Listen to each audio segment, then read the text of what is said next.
Back with the final installment in the Paranormal series.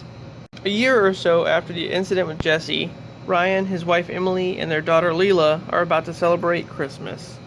Mike, Ryan's brother, moves in with them following a bad breakup, and he brings along Skylar.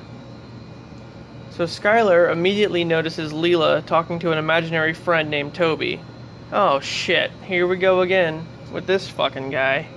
How does this Toby fella even get around? Is he like the resident demon or something? I mean, shit, aren't there other ones? Mike finds a box of old VHS tapes, the very ones that Dennis recorded in part 3.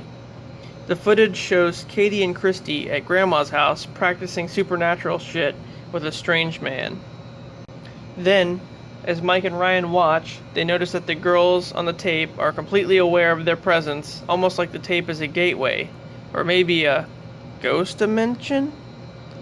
Anyway, Ryan notices some paranormal activity and decides to set up some cameras, of course. An entity appears and hovers over Leila for like hours, and then Ryan attempts to film it, and the entity just slaps the camera out of his hand and pushes his ass to the ground. The next day, Ryan and Emily discover that the property that their house is on once belonged to Katie and Kristi's parents, and that the house burnt down soon after the events of part 3. Of course, the house was rebuilt by the Witch Coven and sold to Ryan and Emily by none other than Katie, who posed as a realtor. They decide to call in Father Todd, who tells them about the Witch Coven and how Toby is linked to it. And after some further investigation, they learn about the events of part 4, with Katie returning to steal back Hunter from Alex's family.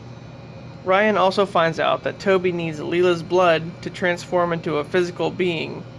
So that's why Katie sold them the house, because she knew that Leila would be part of the plan. Father Todd attempts to cleanse the house, but Toby isn't having that shit, and he drags him off into the darkness. Family is left to finish the cleansing, which they do, but just as they're about done, Skylar pukes this acidic blood all over Mike, like a Mortal Kombat fatality or some shit, and it kills them both.